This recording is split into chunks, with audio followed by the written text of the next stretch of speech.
तो आज की जो रेसिपी रहने वाली है वो रहने वाली है ओरियो शेक की।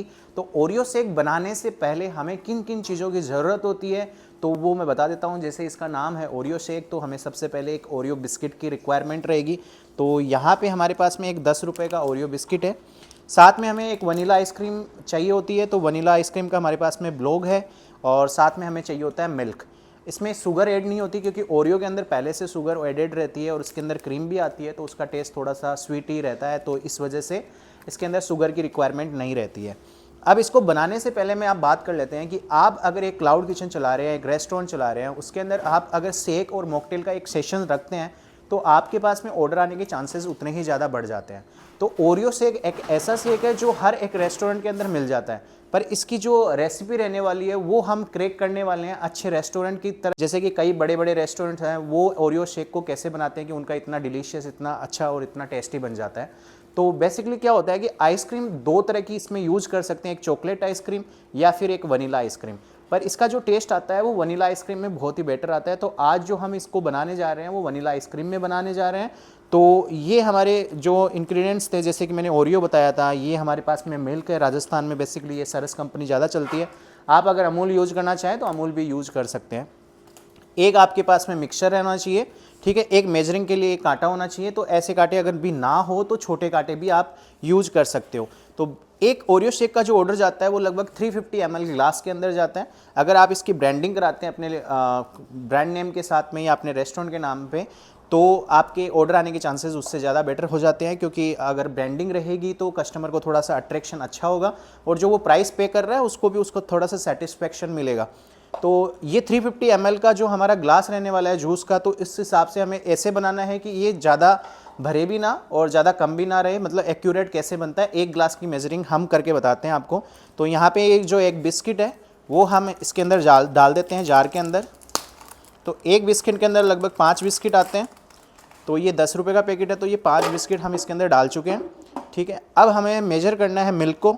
तो 180 ml हमें इसके अंदर मिल्क यूज़ करना है। तो ये हमारे पास में एक नापने का होता है 30 ml और 60 ml का। तो यहाँ पे 60 ml हम भरेंगे 3 बार, तो 180 ml हमारे पास में ग्लास आ जाएगा।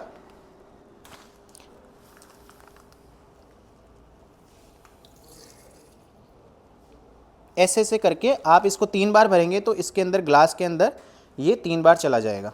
जैसे कि हमने ये 60 ml डाल दिया, ऐसे ही 60 ml और डालेंगे और फिर एक बार और रिपीट करेंगे।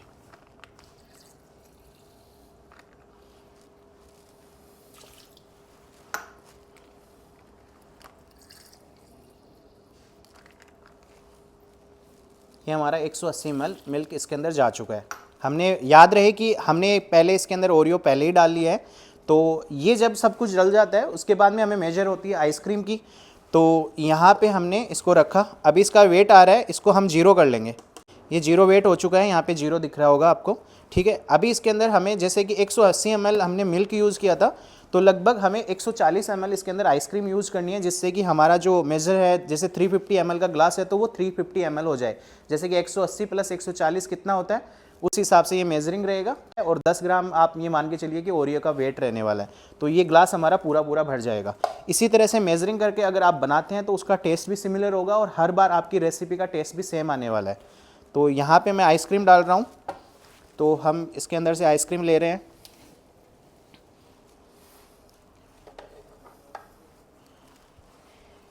तो अभी इसमें 75 ग्राम जा चुकी है। हमें लगभग 140 के आसपास इसके अंदर आइसक्रीम यूज़ करनी है। तो ये हमारी 140 के आसपास हमारी आइसक्रीम इसके अंदर जा चुकी है।